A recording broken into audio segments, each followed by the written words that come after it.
Today we'll look at applications for greatest common factors and least common multiples. We're going to do 3 examples that involve problem solving using the skills that we've been practicing with on previous lessons.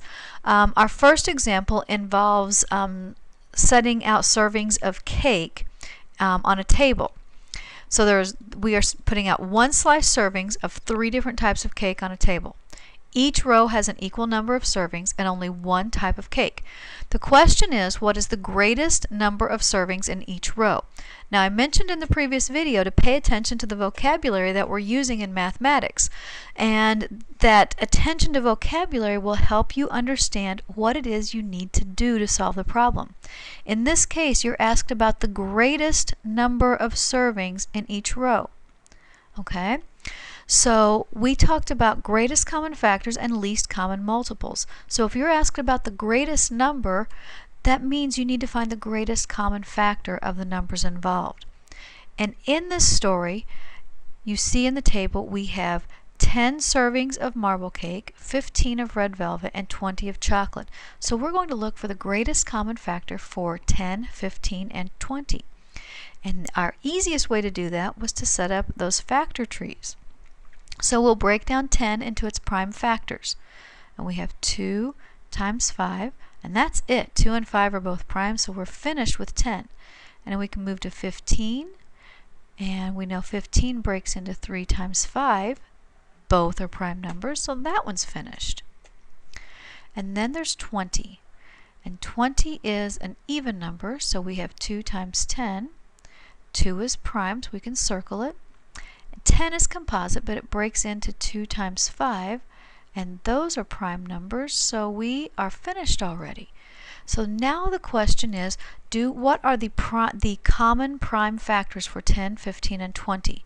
So I look across, I have a 2, but I don't have a 2 in all 3 of my numbers.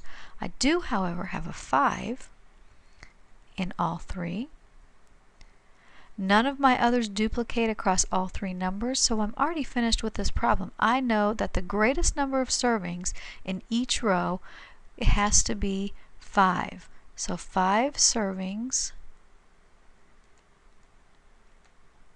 in each row. Always remember that when you are answering word problems, you want a complete statement, not just a number for your answer. Explain your thinking. Alright, problem number 2. Lena earned $49 on Friday, $42 on Saturday, and $21 on Sunday selling bracelets. She sold each bracelet for the same amount. What is the most she could have charged for each bracelet? There's that key word, the most. So we're going to look for the greatest common factor. So the same thing. Let's take care of 49. Let's make a factor tree. Well, that's pretty easy. 49 is 7 times 7, and they are both prime numbers, so that one's finished. 42, I can do, let's see, 2, and I know that 2 times 21 is 42. Just look at that. 4 divided by 2 is 2, and 2 divided by 2 is 1. But I don't need to circle the 21 because it is composite, not prime. So let me redo that for you. So this is 42, 2, and 21. And 21 breaks down into 3 and 7, both of which are prime. So that's finished. And then we have 21, and that breaks down into 3 times 7. Both of those numbers are prime.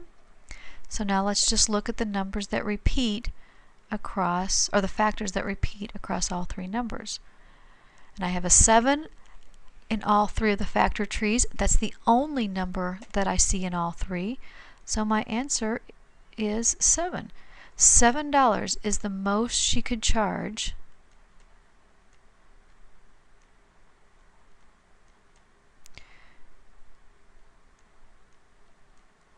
per bracelet. Alright, last example. Ernesto has painting class every 2 weeks. Kamala has a pottery class every 5 weeks. Ernesto and Kamala meet at the art building for class this week. So this is the beginning of the story.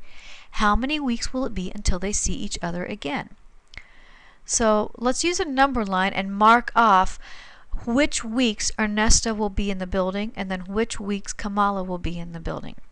So if 0 is today, Ernesto will be back in the building in 2 weeks, and then 4 weeks, 6, 8, 10, 12, and so forth. He's coming in every 2 weeks.